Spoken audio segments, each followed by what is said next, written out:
Hi, this is cutting edge product of the day, crystal hair removal.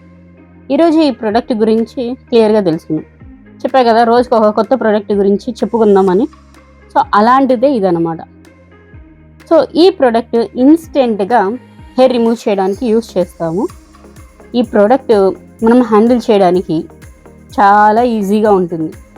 అంటే self చేసుకోవచ్చు ఎవరికి వాళ్ళు. అంటే పార్లర్కి రావడం కష్టం ఉన్నప్పుడు, ఏదైనా ఫంక్షన్ ఉన్నప్పుడు, ఇన్స్టెంట్గా కావాలనుకున్నప్పుడు ఒక 5 minutesలో మీరు హ్యాండ్స్ మొత్తం కూడా, మీద ఉన్న హెయిర్ మొత్తం కూడా క్లియర్ చేసేసుకోవచ్చు. ఇది 1% కూడా ఎలాంటి పెయిన్ ఉండదు. హెయిర్ రిమూవ్ చేసేటప్పుడు కొద్దిగా కూడా పెయిన్ లేకుండా చాలా నీట్గా క్లియర్ అయిపోతుంది అన్నమాట. ఇప్పుడు ఈ ప్రోడక్ట్ని ఎలా యూజ్ చేయాలో తెలుసుకుందాం. ఫస్ట్ మనం చేయాల్సిన పార్ట్, ఎలాంటి వెట్ లేకుండా డ్రైగా ఉండాలి. మాయిశ్చరైజర్స్, బాడీ లోషన్స్, వాటర్ కానీ స్కిన్ మీద ఉండకుండా చూసుకోవాలి. అంటే స్కిన్ చాలా డ్రైగా ఉండాలి. ఇప్పుడు క్రిస్టల్ని తీసుకొని క్లాక్ వైజ్, యాంటీ క్లాక్ వైజ్లో కొద్దిగా ప్రెస్ చేస్తూ, కొద్దిగా గట్టిగా అనమాట ప్రెస్ చేస్తూ, రౌండింగ్ చేస్తూ క్లాక్ వైజ్, యాంటీ క్లాక్ వైజ్లో చేస్తే మనకి హెయిర్ రిమూవ్ అయిపోతూ వస్తుంది అన్నమాట. బయట మార్కెట్లో దొరికే హెయిర్ రిమూవల్ క్రీమ్స్ వల్ల మన స్కిన్ బ్లాక్ అయిపోతూ ఉంటుంది. ఆ బ్లాక్ అయిన స్కిన్ మళ్ళీ జీవితంలో వైట్ కలర్గా అవ్వదు.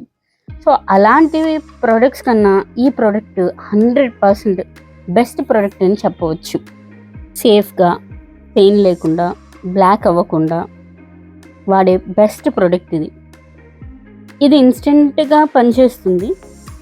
దీని ప్రైస్ వచ్చి చాలా తక్కువే ఉంటుంది, కానీ ఇది మనకి మార్కెట్స్లో దొరకదు. ఆన్లైన్నే సెర్చ్ చేసుకోవాలి. సో దీని లింక్ కూడా నేను కింద మెన్షన్ చేస్తాను, చూడండి ఒకసారి. ఇది ఎలాగా రిమూవ్ అయిపోయిందో కనిపిస్తుంది కదా హెయిర్. సో ఇది చాలా థిక్ హెయిర్. ఈ హెయిరే రిమూవ్ అయిపోతుందంటే నార్మల్ హెయిర్స్ చాలా ఈజీగా రిమూవ్ అవుతాయి.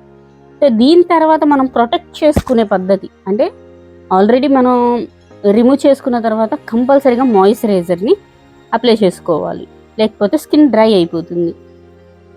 సో ఇది ఈరోజు టాపిక్. సో ఈ ప్రోడక్ట్ మీకు డెఫినెట్గా నచ్చుతుంది. చాలా యూస్ఫుల్ ప్రోడక్ట్. రేపు నెక్స్ట్ వీడియోలో మళ్ళీ కలుద్దాం. Thank you.